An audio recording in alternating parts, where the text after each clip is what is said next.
Olá, vamos ver Melhorou o agora. eco. Maravilha. Melhorou. Melhorou. Acho que a gente pode Veja. começar, com certeza. Ótimo. Muito bem. Bom, então, formalmente agora, né, dando as boas-vindas para quem está chegando e agradecendo você ter aceitado o nosso convite, Carol, para estar aqui nessa noite para a gente abordar um tema tão interessante, né, que é a questão da emergência espiritual ou da crise de transformação ou da fase de mania do transtorno bipolar ou como quisermos chamar, né? Essas experiências tão ricas e às vezes tão dolorosas, mas que são com toda certeza muito transformadoras, né? Pelo menos da minha parte eu trago isso, é uma transformação profunda. E então, muito legal, muito obrigada mesmo de você ter aceitado Imagina, o nosso eu que convite. agradeço.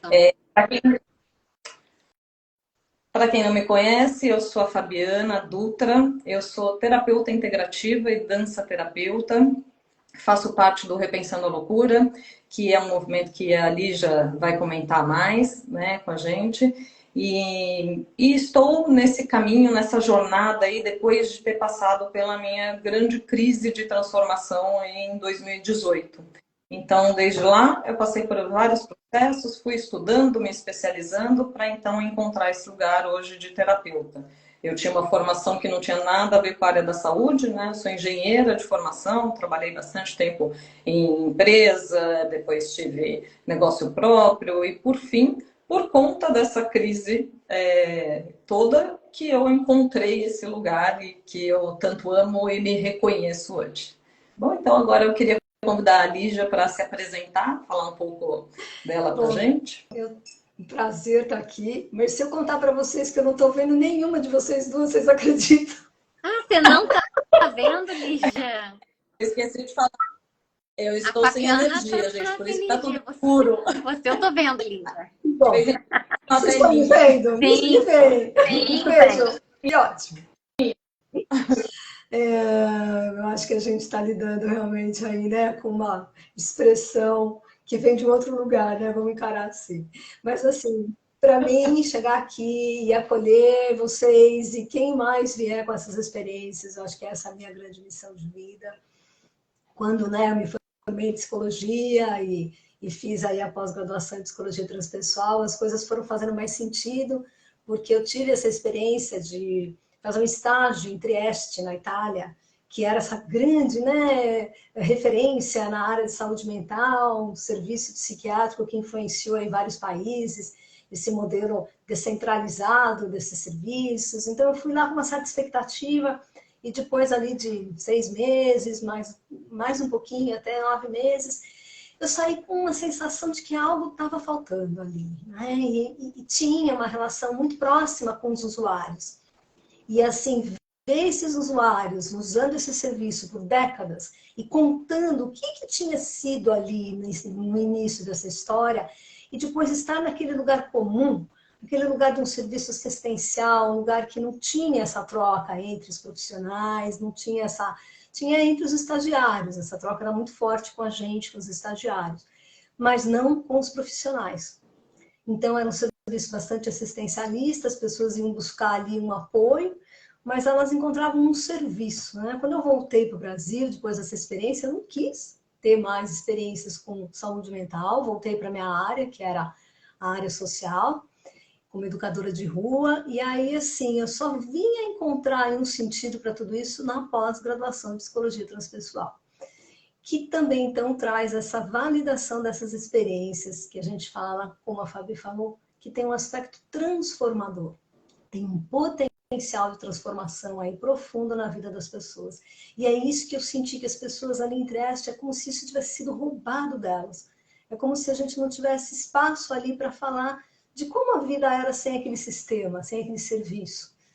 É como se estivesse tendo ali uma profecia se autorrealizando dentro de uma busca de um modelo que, sim, tinha sido importante, mas que tinha perdido um pouco da sua característica, sua personalidade, seu, né, norteador ali, de buscar coisas novas, de criar algo novo.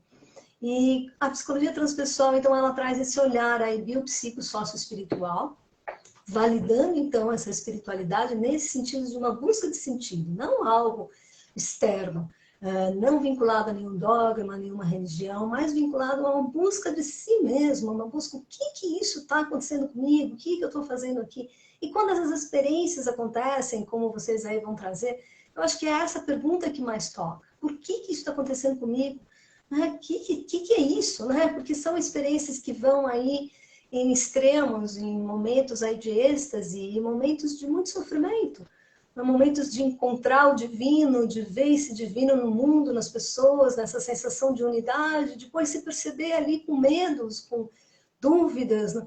Então, acho que talvez aí, né, essa busca, no sentido aqui de estarmos falando sobre isso, é acessar outras pessoas que estão exatamente nesse momento, passando por isso, e sem saber para quem recorrer, sem saber para que lado olhar, e talvez chamar essas pessoas, olhem para vocês, olhem um pouquinho mais aí dentro dessa subjetividade, dentro da história que vocês trazem, e olhar para isso no sentido de uma busca. Não temos respostas aqui, mas temos uma vontade de olhar, um olhar mais aberto, que julga menos, que acolhe mais.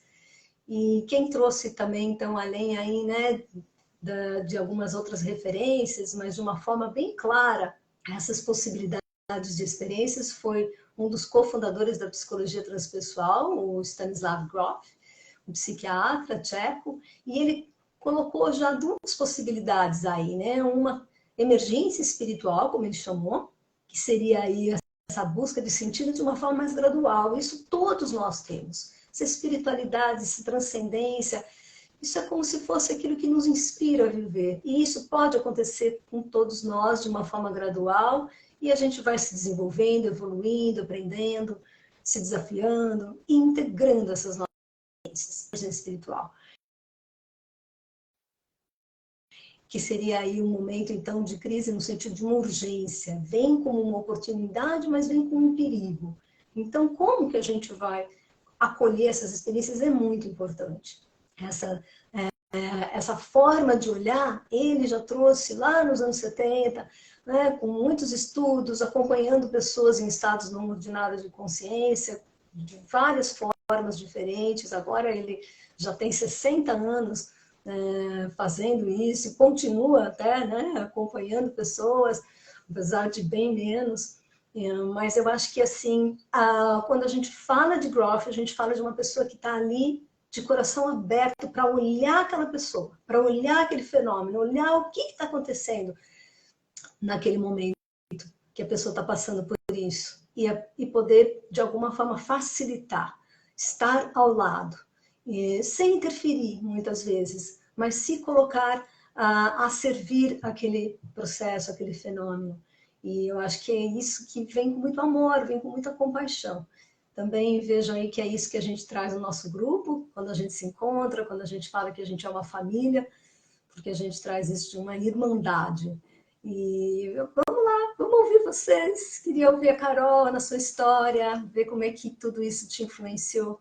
Fica à Tá vontade, bom. Carol.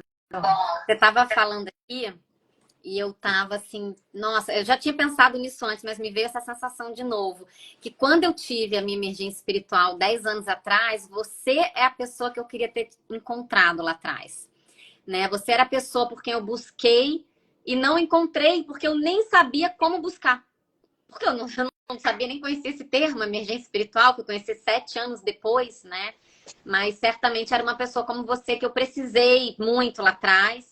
Certamente teria me ajudado. O grupo Repensando a Loucura, né? Que a Fabiana encontrou depois. Acho que também isso teria feito toda a diferença na minha experiência. Mas contando então um pouco da minha história, né? Hoje eu vou contar assim, um pouquinho de trás para frente, só para situar as pessoas.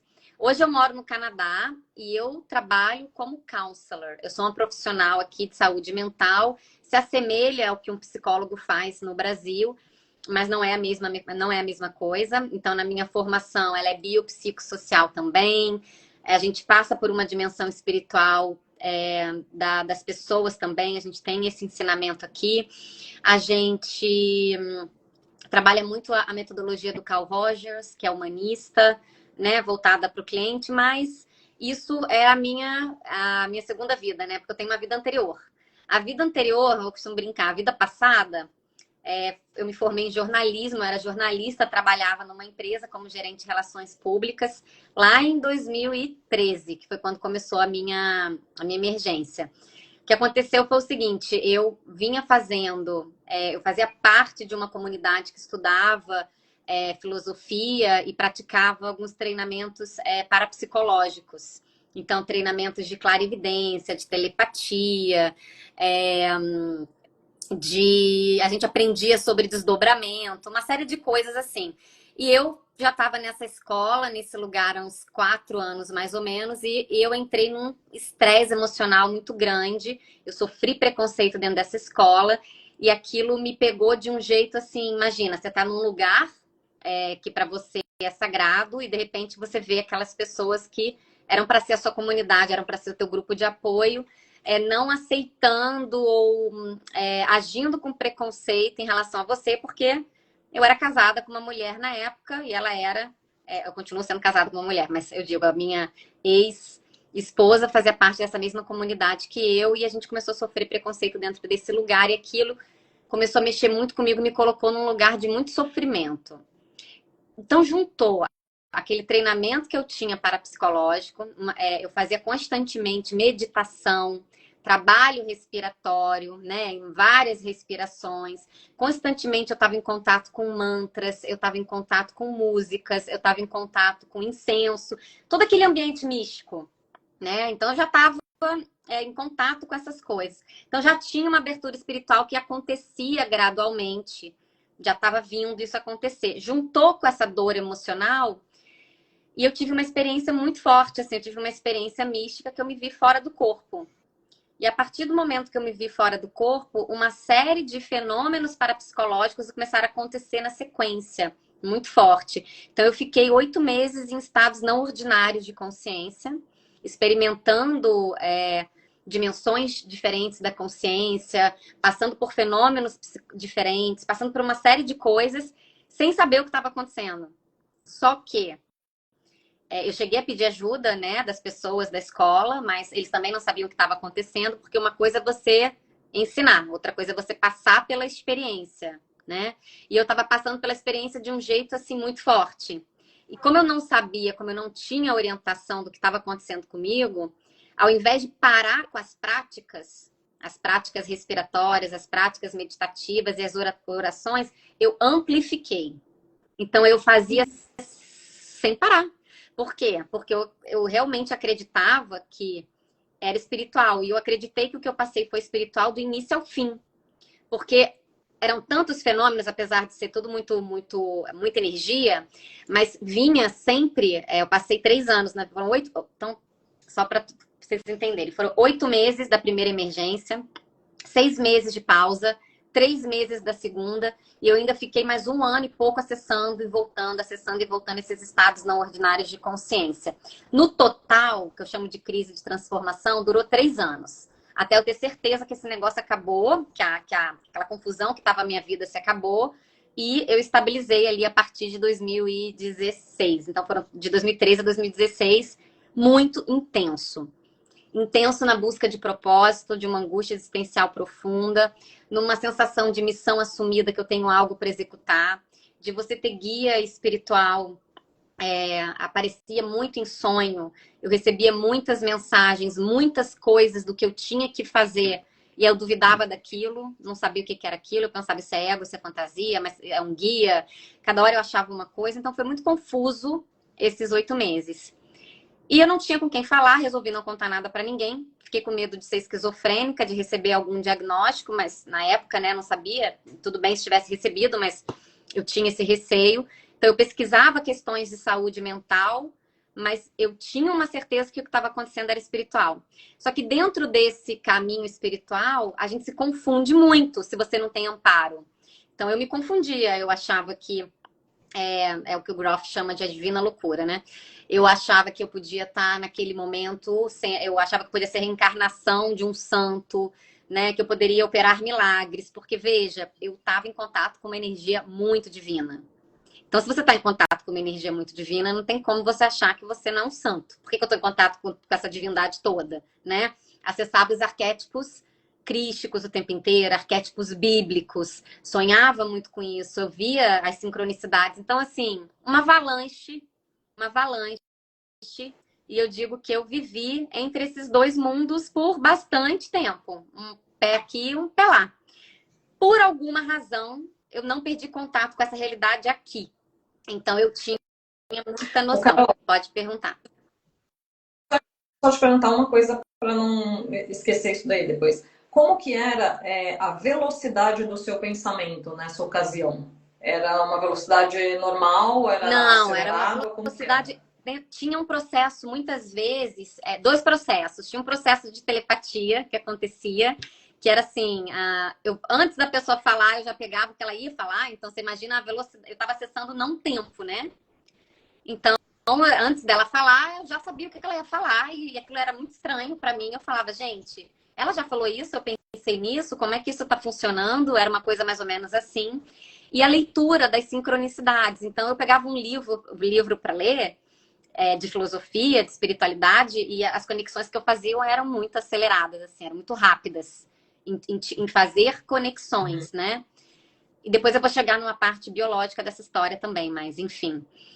Resumindo é isso, eu vou deixar, porque eu falo, né? Falei pra Lígia, eu começo a contar essa história, ela tem tanta coisa que eu acho que é mais fácil deixar as pessoas perguntarem, se tiverem alguma dúvida, ou você contar a sua, sabe, Fabi? Porque senão eu vou falar aqui um tempão, né? Então, eu acho super interessante a gente ir mesclando, porque aí, com base no que você falou, eu vou falando das minhas também, e aí a gente chega naquele tema que é o da live, né? Afinal, o que foi que eu vivi, né? Porque aí a gente vai chegar no ponto de um diagnóstico, por exemplo, que eu tenho, né? E você depois tem outro, e assim, só que as experiências, algumas coisas que você já falou, se parecem demais, né? E eu tava rindo, desculpa, que o Fernando escreveu aqui que eu tô a capa do disco do Queen. Ai, gente, bom, 52% de bateria, tá ok.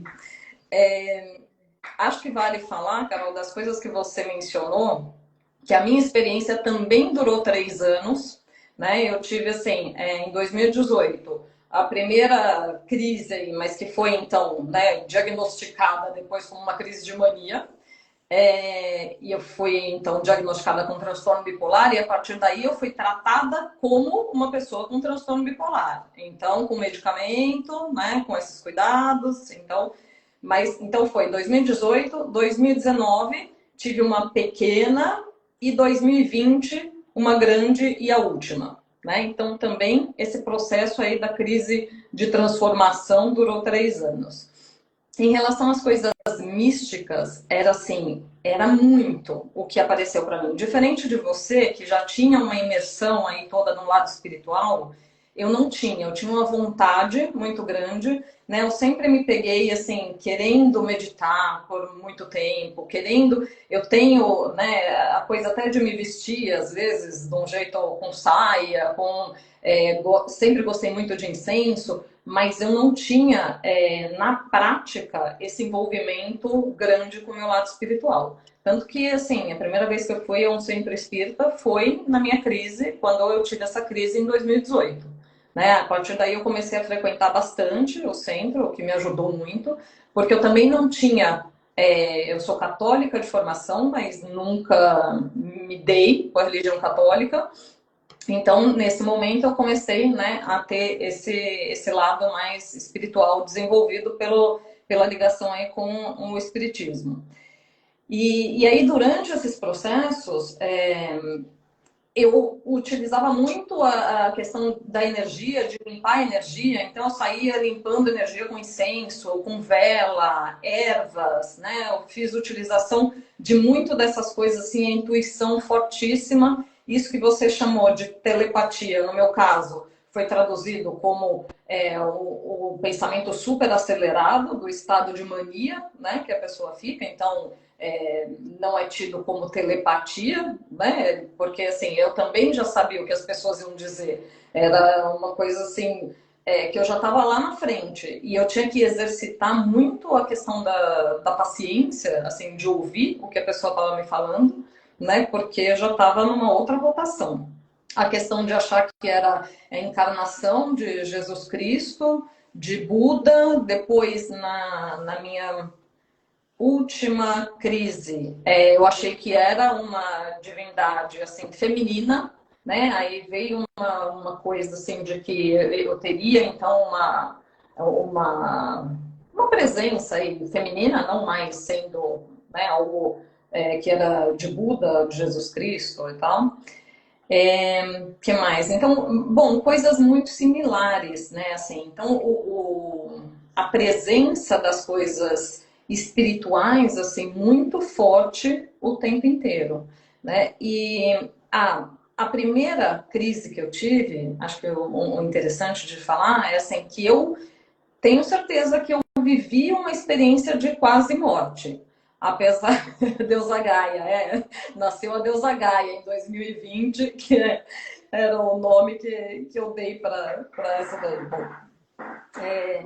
Bom, em 2018, eu fui parar numa emergência psiquiátrica, né, de um hospital, porque eu comecei a achar que eu fosse morrer. Primeiro começou com o meu cachorro, que ele estava fazendo um cocô que ficou branco, diferente, e aí eu comecei a encasquetar com isso. Isso tudo, assim, gerado por um momento de estresse pessoal profundo, né? Eu estava passando por um momento super complicado na minha vida pessoal, e aí esse foi o grande gatilho. Mas tinha muita coisa para explodir, né, aqui dentro. Era muita coisa que estava sendo comprimida há muito tempo. E aí começou então com o meu cachorro, e aí essa sensação de morte, ela foi permeando assim por alguns dias, passando por diversas pessoas da minha família e tudo, até que culminou em mim. Então eu comecei a achar que eu fosse morrer. E aí eu falei pro meu pai, que estava em casa já, né, em estado de alerta, com o meu ex-marido, e comecei a falar que eu achava que ia morrer, mas que eu sentia que era uma morte espiritual, não era uma morte física. E que se isso fosse acontecer, que eu queria estar em casa, bom, eles ficaram assustados, quiseram me levar para o hospital.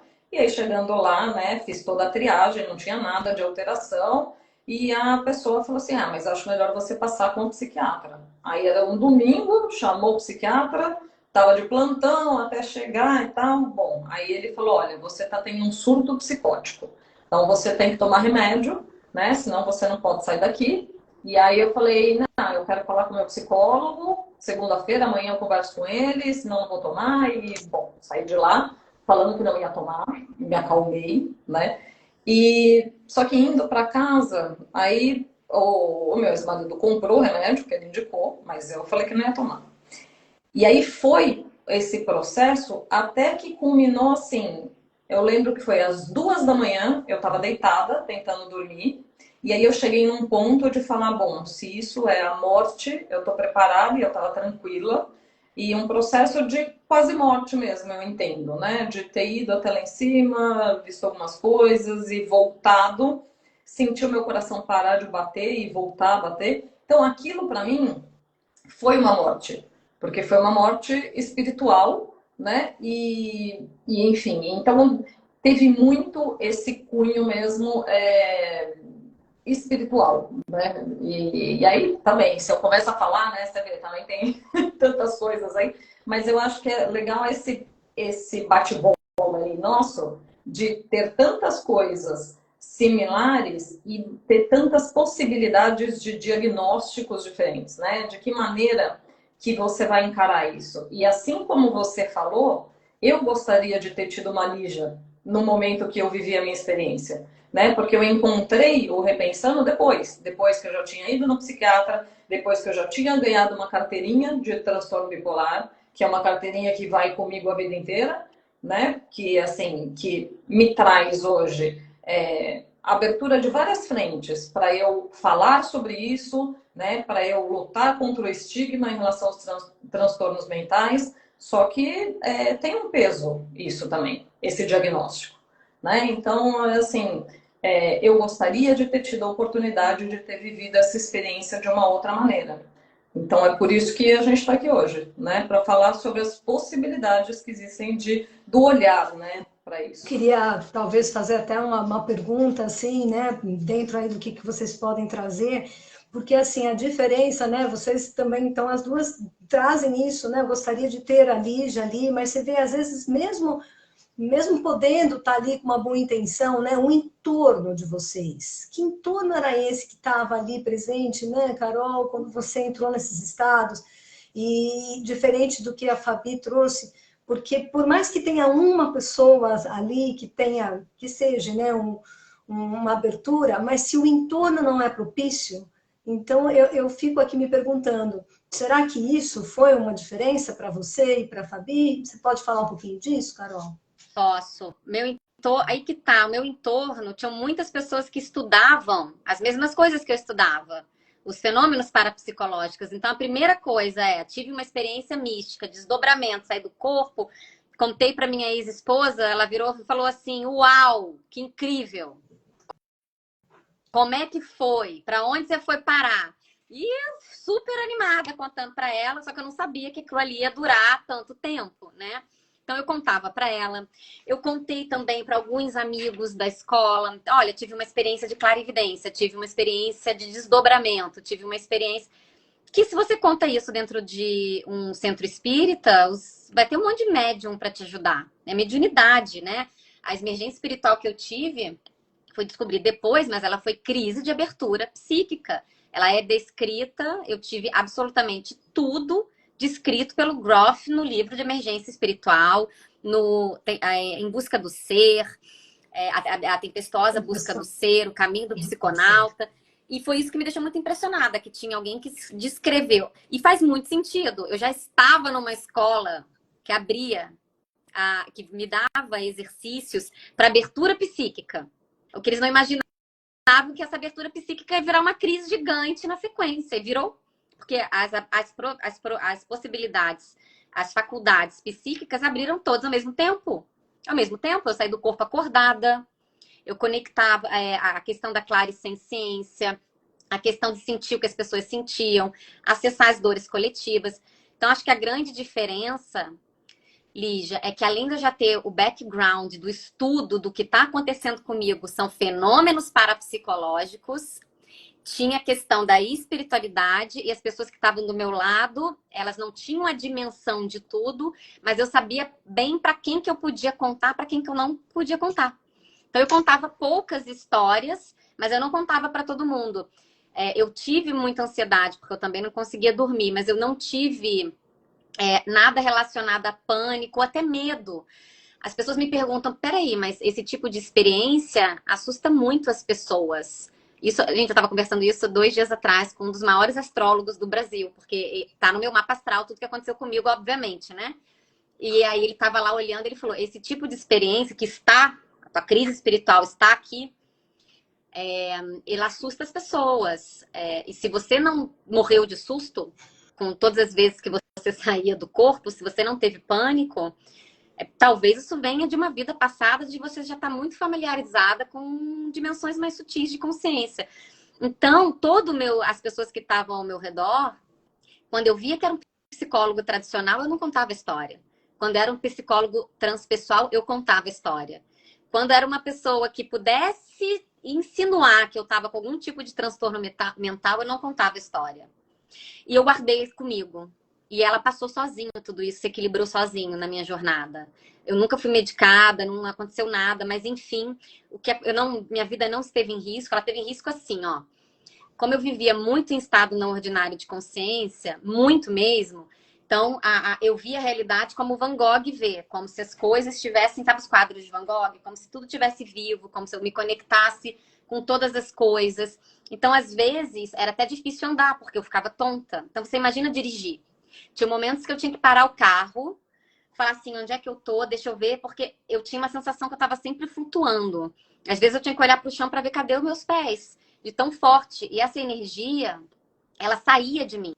Ela não ficava em mim. Então, o que acontecia? Eu entrava uma energia muito forte influenciava a energia elétrica. Então, queimava equipamento, queimava luz elétrica. Isso me acompanhou por um bom tempo. E pessoas que se aproximavam de mim sentiam essa energia, no sentido de eu fico do seu lado, uma pessoa me abraçou, ela também teve a sensação de flutuação.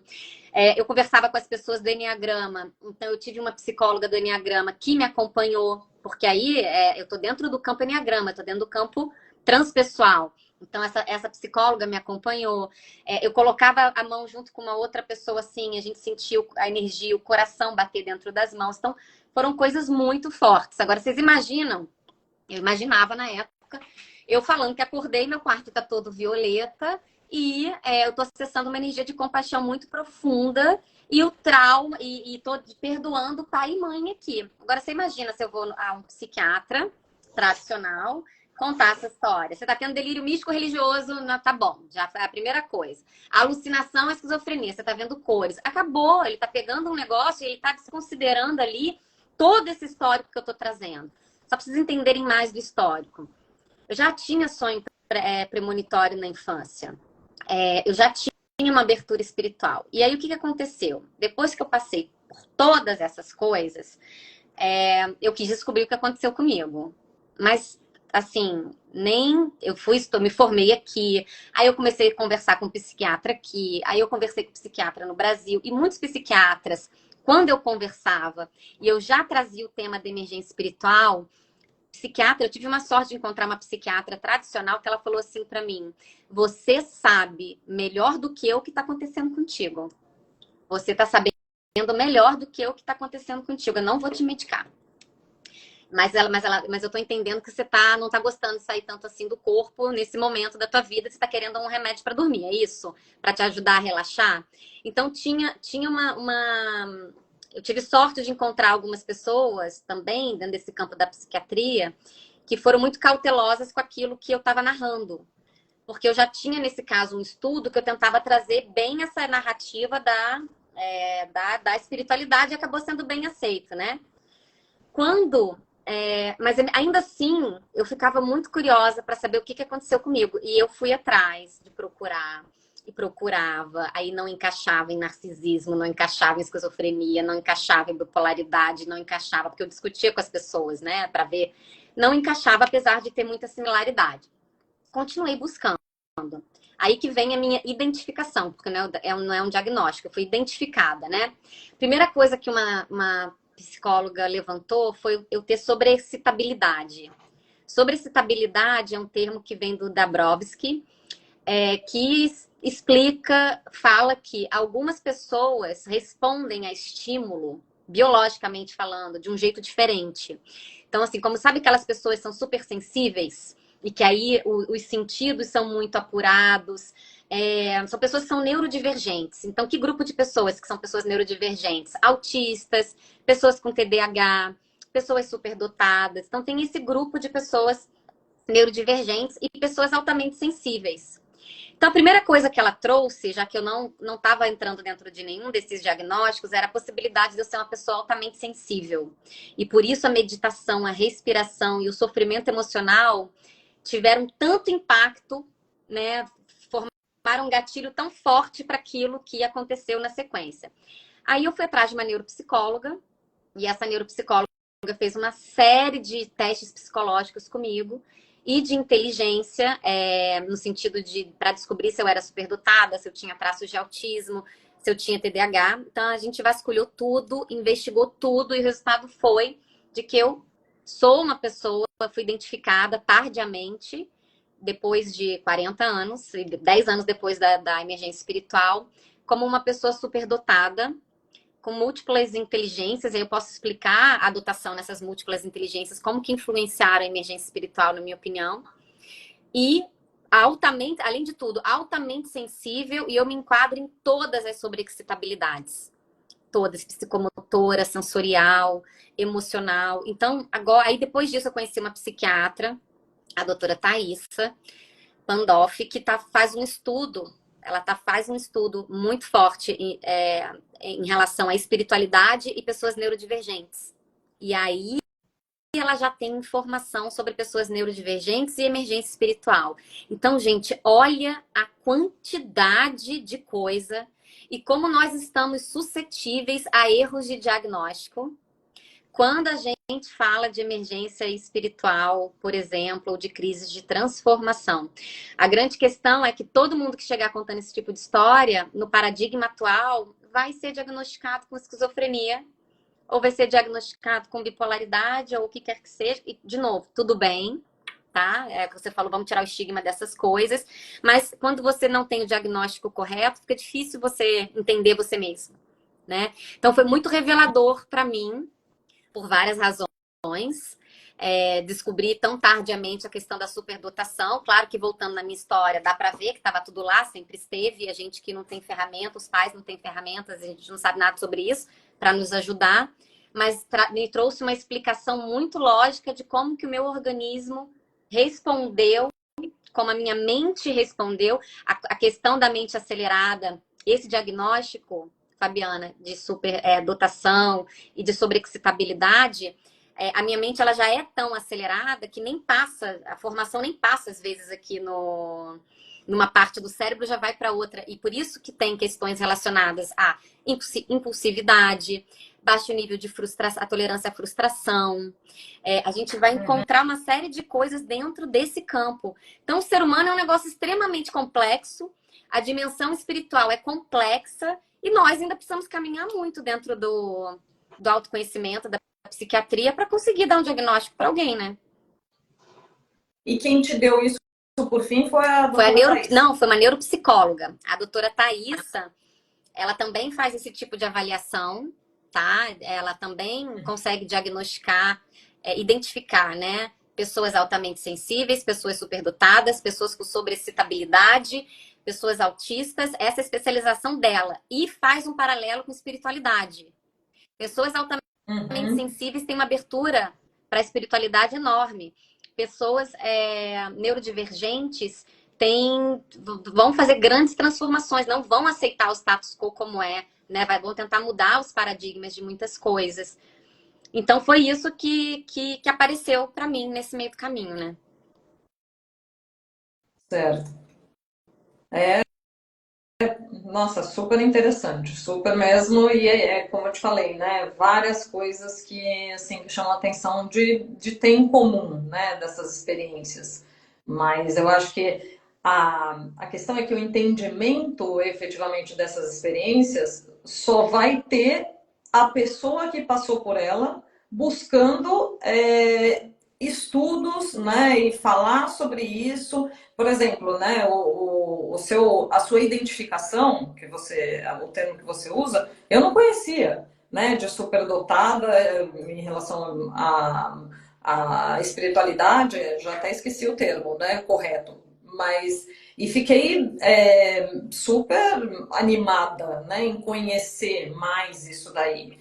Assim como não conhecia emergência espiritual, quando fui diagnosticada com transtorno bipolar, então assim, eu coloco isso como uma subidinha de escada aí que só a pessoa pode fazer, né? Então é se conectando com pessoas que falem outras línguas, porque no meu caso, com o diagnóstico de transtorno bipolar, eu poderia ficar ali naquela caixinha presa pela vida toda. E o que essa caixinha faz com a pessoa? Faz com que ela se sinta muitas vezes inferior, ela acha que a vida dela vai ser mais difícil do que das outras pessoas, né? Que assim, que ela depende exclusivamente do remédio, que é acertar a dosagem. Eu não canso de falar isso, que eu vejo muito isso. As pessoas exageradamente preocupadas somente com a medicação. É importante em determinado momento? Mas e todas as outras coisas? Né? Você precisa se interessar pelo que está acontecendo com você. Então, eu acho que isso que é, assim, fundamental, sabe? Senão, você fica aprisionado. E existe muito preconceito, existe, mas eu falo também sobre o autopreconceito, que muitas vezes é o pior, né? Que você se coloca, se aprisiona ali e não consegue sair daquilo, né? Então, ter a oportunidade de ampliar essa visão, que é essa proposta que a gente está trazendo hoje, né? Afinal, o que aconteceu comigo? sei lá, assim, não importa muito para mim os nomes. Eu falo que não importa, mas mais ou menos. Eu tô indo a fundo, né? Assim, eu quero realmente entender. E aí, o céu é É o limite, né? Então, maravilhoso. E dando, acho que talvez aí uma, né, uma noção para quem está ouvindo a gente, que pode ajudar, que seja, né, nesse caminhar, que também é um trabalho de uma pessoa que se envolveu muito com esse tema, que é do David Lukoff, que existe no DSM, né, que é o livro aí, o diagnóstico das doenças mentais, que existe uma categoria que ele identificou junto com outros autores, obviamente, estudando, acompanhando pessoas, existe essa categoria de problemas religiosos e espirituais. Quando ele introduz, quando existe isso em 1994, no DSM revisionado, né, DSM-4, consta no DSM-5, que é o mais atual, quando isso acontece, parece que era uma grande revolução que ia acontecer para as pessoas que estavam estudando isso. Parece que assim, nossa, agora a gente vai de fato poder ajudar essas pessoas. Então, infelizmente, isso ainda não chegou. Eu digo ainda, porque vai chegar, a gente um dia vai ter essa clínica de emergência espiritual, um dia a gente vai poder acolher essas experiências, porque elas são sagradas. E São sagrados. vocês estando aqui são prova viva disso. Né? Quando o David Rukoff traz os estudos, que são muito maiores do que foi a inserção está num parágrafo super pequenininho e está dentro ali do DSM, numa categoria que diz assim que não é considerado, então, ali uma patologia, mas é considerado uma condição que merece cuidados e atenção médica. Então, eu digo, né, por que isso ainda, né, você vê, mesmo para casos aí de tantas pessoas com essa mistura de sintomas, poderia estar chegando aí no psiquiatra, vamos observar, né, porque esses casos, eles são diagnosticados com acompanhamento clínico. Então, poderíamos usar mais essa categoria naquele primeiro momento, se precisa de cuidados. Só isso era suficiente. Sem dar um nome para essa Exato. experiência, Ou uma não é? medicação muito forte, né? Exatamente. Quando o David Lukoff coloca, tem toda uma sobreposição. É isso que fica difícil a gente saber o que é o que. Porque não vamos ver isso preto e branco, né? Não temos essa coisa tão distinta, porque elas se misturam, elas se apresentam diferentes em aspectos diferentes. E é claro, tem uma, né, talvez aí uma linha aí, né, desde quadros mais graves, sim, não vamos romantizar, porque a gente precisa também entender aí, né, a necessidade de todas as áreas aí da medicina. Então, tem pessoas que precisam desses medicamentos, que vão ser acolhidas ali. Então, David Lukoff, ele valida aquele, né, aquele lugar ali da psicose, que a gente percebe que precisa disso tudo, porque tem um risco de vida, como, né, você falou, né, Carol? E isso também não é aceitável. Mas temos, então, aí esse meio de campo, nessa sobreposição de sintomas, com a psicose, de um lado, né, transtornos mentais aí que tragam esses aspectos psicóticos, e de um outro lado, numa outra polaridade, uma experiência mística, que é basicamente o que você está trazendo aqui, toda, né, essa relação de abertura psíquica. Então, parece que tem uma linha, tem probabilidades, propensões, possibilidades. Olhar para a experiência assim, você já inclui a pessoa, porque você convida ela, vamos olhar, vamos investigar, vamos estudar, vamos trazer a sua mitologia para isso que você viveu. Parece que seria um bom caminho, né, para a gente começar, né? Seria um caminho lindo. É isso aí, querida. Por isso que estamos aí, né? Exatamente, porque assim, são muito fortes essas experiências. Então, assim como a Fabi, eu vivi, assim, depois dos 3 anos, eu tentei esquecer que eu tinha vivido. Então, porque foi muito engraçado. Quando você tem uma crise de abertura psíquica, você acha que passou, acabou, né? Mas você abriu as capacidades psíquicas, elas estão todas aqui, elas estão todas abertas, elas não foram embora. Só que agora eu sei o que que engatilha, o que que não engatilha, como que eu me sutilizo, como que eu me aterro. Então, tem um cuidado espiritual com esse tema. Mas então, eu fui pesquisando. Depois de 2 anos eu não quis saber de mais nada e pensei, bom, 2017 nada muito intenso aconteceu, 2018 aconteceu um episódio, 2019 eu saí do corpo. Eu tive uma experiência fora do corpo, mas não engatilhou uma crise. Foi só a experiência fora do corpo, entende? E aí eu falei, então não foi nada embora, tá tudo aqui. Então eu vou descobrir o que foi. Então agora eu voltou, o universo falou, não, agora você já estabilizou, você vai atrás de ver o que houve. E comecei essa jornada de buscar.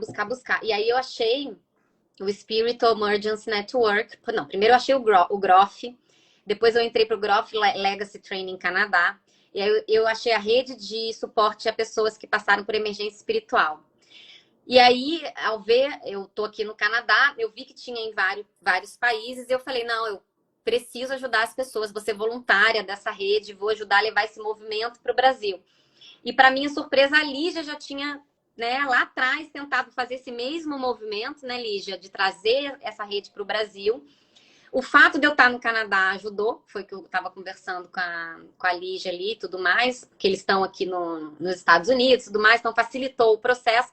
E agora, então, estamos aí juntos com Repensando a Loucura, amém, montar essa rede de pessoas, esse é o nosso objetivo, que entendam um pouco do conceito de emergência espiritual e que possam acolher as pessoas, assim como a Lígia faz, e dando a elas uma possibilidade de, peraí, você pode estar passando por uma crise de transformação profunda, não, né, e ela se sentir acolhida e explorar esse caminho com as pessoas. Então a ideia é essa, a gente juntar agora os profissionais de psicologia transpessoal, terapeutas holísticos. E assim, gente, no Brasil, o que a gente tem que mais funciona, até onde eu sei, são os hospitais espíritas. A Emma Bragdon, ela é uma autora americana, acho que ela passou 10 anos estudando como que os médiums atendiam as pessoas que estavam tendo crise mediúnica. Porque uma das coisas também que eu conversei com essa psiquiatra, com a doutora Thaísa, é que muitos dos transtornos mentais podem ser mediunidade mal trabalhada. E por isso que os espíritas têm tanto sucesso quando chega alguém com crise espiritual lá. Por isso que faz tão bem a eles também. Então tem um estudo dos hospitais espíritas do Brasil com emergência espiritual nos Estados Unidos. Então tá na hora também da gente fazer um movimento aqui de, não, peraí, dá para amplificar mais, né? Eu, por exemplo, não sou espírita, então eu nunca ia a um centro espírita buscar ajuda. Eu não fazia parte de nenhum grupo budista, porque pessoas que meditam muito, são budistas, estão tendo crises espirituais também. Só que eles são amparados pelo próprio grupo que sabe o que está acontecendo. Pessoas estão saindo das rodas de ayahuasca, né? Estão consagrando a ayahuasca, estão usando outras plantas medicinais para fazer as curas delas, mas podem sair dessas rodas com uma emergência espiritual sem saber que é emergência espiritual. E onde que elas estão tendo suporte? Normalmente não é no próprio grupo que está consagrando, porque eles não oferecem esse tipo de serviço, então elas vão buscar suporte no hospital psiquiátrico. E aí o que poderia ser uma emergência espiritual também vai receber um outro tratamento lá. Então a proposta é essa, né, Lígia, da gente unir todo mundo que... Começar primeiro a falar para as pessoas disso, as pessoas não sabem, e a gente se unir para trazer uma nova possibilidade aí para o Brasil, com certeza. Carol, e a Lígia tinha perguntado, né, no momento, como que foi com o grupo de pessoas, né, que você estava presente na época da sua emergência, e como que foi comigo, né? E por que é tão importante a gente informar? Então, quem está assistindo essa live, é isso que a gente pede também. Vamos disseminar esse conhecimento. Porque, assim, no meu caso, as primeiras pessoas envolvidas foram a minha família, né? A primeira pessoa envolvida foi o meu ex-marido e depois... a minha imagem sumiu porque eu estou sem luz. E aí eu estava usando a luzinha do celular e agora o outro celular acabou a bateria. Então tem uma velhinha aqui de vez em quando, Luísa. Mas eu estou aqui, vamos ver. Então, a minha família, ela entrou em desespero, basicamente. Acho que é esse o termo, né? Então, na minha primeira crise aí de transformação, foi o meu ex-marido, que entrou em desespero, que não sabia como lidar, me levou ao psiquiatra, né, que era o melhor que ele podia fazer, na visão dele. E esse psiquiatra me diagnosticou com transtorno bipolar. A partir daí, como eu comentei, comecei a ser tratada como tal. Na minha última crise, que foram 3, né, 2018, 19 e 20, aí eu estava mais ligada mesmo aos meus pais e à minha irmã. E eles, com toda a boa vontade do mundo, que queriam me acolher, só que assim, com conhecimento zero também do que estava acontecendo comigo. Também entraram em desespero, né? A minha sorte foi que assim, eles falaram, você vai ficar com a gente. Então eu fui levada para o interior, eu tive uma internação domiciliar, fiquei na chácara da minha mãe durante uns 20 dias aproximadamente, até um pouquinho mais. E lá eu posso dizer que eles viveram praticamente um inferno, né, comigo, porque é uma coisa muito difícil para quem está olhando para aquilo, porque como eu comentei, de madrugada eu ia lá fazer umas limpezas, então eu saía pela chácara andando e com vela e pegava ervas e queria limpar toda a história familiar, porque também é um ambiente que, para mim, carregava muito todas as histórias ali, senti uma série de energias, um monte de coisa. E para quem está vendo aquilo de fora, e os meus pais são céticos, o meu pai muito, né? Acho que hoje em dia bem menos. A minha mãe também não tem uma ligação muito profunda, não tinha, pelo menos. Então, eu olhava aquilo, sabia que eu estava passando por algo, mas assim, tinha que se apegar à medicina, né? E era isso, era esse recurso que eles tinham, né? De fazer com que eu tomasse o remédio que o psiquiatra estava indicando, mas assim, ficavam de mãos atadas. Então, tem esse desespero de não saber como lidar, né? No meu caso, aconteceu isso. Por isso que a informação é tão importante. Porque numa situação como essa, se você sabe que existe um grupo que reconhece que essas experiências são crises de transformação, são algo, né, mais profundo para ser olhado, bom, vou achar uma maneira de conectar com essas pessoas, né? Então, por isso que vamos divulgar, gente. Eu aqui e junto com a Lígia, né, a gente oferece esse serviço aqui e a Carol oferece aí também, Carol, no Canadá, quer dizer, de alguma forma, né, só da gente oferecer o atendimento e assim e poder falar com as pessoas sobre isso. Então, mas é assim, é pouco, né? É pouco. Como é que a gente consegue disseminar mais isso, Eu né? queria, acho que lembrar, né, Fabi, não sei se todo mundo que está ouvindo aí entendeu que a gente, aqui no Brasil, então, a partir aí né, de todas essas experiências que a gente vem já há mais de 15 anos aí estudando, a gente tem o grupo Repensando a Loucura. Esse grupo, ele propõe, então, que a gente olhe para tudo isso através dessa perspectiva da psicologia transpessoal, como esse potencial de transformação profunda aí dessas experiências, e também então a gente traz um pouco desse lugar que a gente está criando aqui, né? Vamos falar mais disso, seja com psiquiatras, vamos mostrar, conversar mais com esses psiquiatras, vamos falar com os psicólogos, vamos falar com as pessoas, os experienciadores, que a gente chama de uma forma aí, são as pessoas que passam por essas experiências e que são também tão pouco ouvidas, né, até hoje. E a gente também, né, Carol, a gente traduziu, nós conversamos outro dia, que nós traduzimos na época aí o guia, que a gente fala, o guia de crise, que é da Rede Internacional de Emergência Espiritual, uma criação deles, é um documento internacional que a gente tem, então, no Brasil, e que a gente também pode pegar isso e levar para psiquiatras e ajudar um pouco nesse movimento, também para os pais, também para as pessoas próximas, parentes. Nós temos uma pessoa do grupo, que é o Pablo, que também é bem envolvido com o tema, ele está fazendo a formação do diálogo aberto, que eu acho que seria isso que a gente também ouviu aí da Fabi, né? Imagine se tivesse alguém, né, Fabi, chegando para sua família, chegando para você, um profissional, uma pessoa, normalmente são duas pessoas que chegam, e tivesse essa conversa. O que está acontecendo aqui? Exato. Né? Imagine qual que seria aí, até para os seus pais, porque gera muito medo em todo mundo, né? Eu acho que a gente está ainda buscando esse lugar mesmo de acolher com muito amor, e a gente também aí nisso tem os nossos encontros online que a gente faz. Quer falar um pouquinho, Fabi?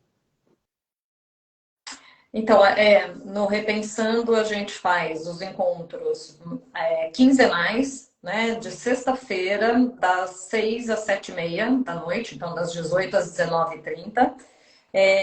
Nesses encontros, a gente faz as rodas de conversa, né? Acho que assim, o fundamental do Repensando é o apoio mútuo. Então, como eu comentei ontem, né? Assim, foi quando eu encontrei o Repensando, foi como se eu encontrasse as pessoas que falam a mesma língua que eu. Então, você saber que você está num ambiente seguro para compartilhar suas experiências e que aí a outra pessoa fala, nossa, mas eu também passei por isso e vai, né, encontrando esse senso de pertencimento. Então, as reuniões são super, super acolhedoras, né? Para quem se identifica com alguma das coisas que a gente falou aqui, só procurar por mim, pela Lígia, ou no Instagram do Repensando, ou, bom, qualquer meio de comunicação a gente acolhe e aí a gente vai mostrando, né, o que a gente tem para oferecer. Mas só assim, inicialmente são esses encontros quinzenais e agora a gente está iniciando também os encontros presenciais, que aí é a RIO, que é a Rede Integrativa de Apoio Mútuo, que ela nasce então com essa intenção, né, de poder falar sobre isso e de trazer uma intenção de prevenção também, né? Ela nasceu aí no Repensando, que a maioria das pessoas já passou por alguma experiência, mas mesmo as que não passaram por experiências como eu ou a Carol falamos aqui, também é um lugar para ter esse apoio. Né? A gente vai fazer encontros presenciais de sábado, uma vez por mês, pela manhã. E aí vão ter as rodas de conversa também, e a gente vai trazer ferramentas para que a gente possa cuidar da nossa saúde mental aí para que a gente não perca O fio da algum lugar. pipa, né? Que a gente não perca o fio da pipa que a gente fala. Acho que a gente fica com os pezinhos aqui no chão. Isso aí. E, Carol, mais alguma coisa? Não sei se o pessoal quer perguntar mais alguma coisa, que já são 20 horas, né? Acho que a gente vai chegando ao fim. Então, se alguém tiver alguma pergunta, pode ficar à vontade para escrever aqui para a gente. Carol, mais alguma colocação? Não, só queria agradecer. Acho esse trabalho que vocês estão fazendo maravilhoso. Eu acredito muito em grupo de suporte. Tinha um grupo de suporte aqui no Canadá para tudo. Já conduzi grupo de suporte a mulheres que estão se separando, grupo de suporte a mulheres que estão buscando autoconhecimento. E é incrível o poder de um grupo de suporte, de apoio mútuo. Confio muito nessa ferramenta para a saúde mental. Então, quem precisar, quem quiser compartilhar as histórias, acho que o que vocês oferecem é muito único. Principalmente porque acho que só tem vocês no Brasil oferecendo esse tipo de grupo específico, né? Maravilhoso. Então, gente, muito obrigada. Nós que agradecemos também você ter aceitado o convite. Vamos fazer mais coisas juntas, né? O pessoal está pedindo aqui, ó, nome dos livros citados e do guia. É verdade. A gente até tem esse material pelo site do Repensando a Loucura. Acho que até os livros do Groff estão lá. A gente pode... Porque alguns desses livros, alguns deles citados, nem tem mais, eles estão esgotados, então a gente pode disponibilizar em PDF, né? A Tempestuosa Busca do Ser foi um que eu acho que a gente trouxe, mas tem um que é mais recente, O Caminho do Psiconauta, que é uma enciclopédia, são 2 volumes, esse teria que ser, né, comprado, O Caminho do Psiconauta, de Groff, é bem completo esse que você citou, né, Carol? Mais algum? O Emergência Espiritual do Groff também. Verdade, esse também temos o PDF, olha aí que legal. Acho que a gente pode pedir para o pessoal entrar ali no site, né, do Repensando a Loucura. Se tiver dificuldade, pode falar com a gente, que mandar mensagem pelo Instagram mesmo. Aqui tem algum comentário. Você quer ler, Fabi? Isso, o comentário da Marluce. Sempre agradeço a ter encontrado Repensando. Lígia e Fabi são top, parabéns. A Luísa falou falas maravilhosas. Deixa eu ver aqui. Fala das experiências de depressão profunda da bipolaridade. Tá aí uma outra live também que dá para fazer, né? Interessante. A noite escura da alma, né, gente? Vamos. A noite escura da alma. Eu queria esqueci de dizer também que a gente tem um grupo de WhatsApp do Repensando a Loucura. Quem se interessar em entrar lá é mais ativo, né? A gente tem o Facebook, também tem o Instagram, mas o grupo do WhatsApp a gente sempre manda os recadinhos mais importantes de quando vai ter encontro e tudo, e as pessoas sempre trocam também várias informações lá. Só mandar pra gente falando, ó, eu quero entrar, mandar o telefone e a gente inclui, tá? Deixa eu ver, tinha alguma mais para trás. Passei por isso também, aprendi a controlar a tontura respirando, que foi em relação ao começo da fala da Carol. A Cláudia falou, muito bom vocês trazerem isso, muitas pessoas estão dentro de grupos, usam algumas práticas, mas não entendem mesmo o que estão fazendo. A espiritualidade escreve torto por linhas mais tortas, para ensinar a gente. Essa é ótimo. Só devia. Aqui tem uma que puseram agora, assim. Bem bonita. Vocês tiram o véu triste que cobre o brilho de muitas pessoas. Incríveis. Isso mesmo. Deixa eu ver. Qual o nome do guia citado? Como conseguir? Então, o guia tem na página do Repensando a Loucura, no site. Aí a Leila perguntou se vai ficar gravada a live. Vai ficar sim, na hora que terminar aqui eu já disponibilizo. Aí vai ficar tanto no meu Instagram, no Repensando e no da Carol. E acho que é isso. Bom, acho que... Obrigada a todos. Obrigada pelo convite. E vamos juntos. 20% de bateria ainda no celular. Conseguimos, sem interrupções. Olha, agradeço, que deu tudo certo, mesmo a luz de vela. Tá bom. E muito bom estar com vocês essa noite. Obrigada. Um beijo. Obrigada. Até mais. Tchau, tchau. Beijo. Prazer.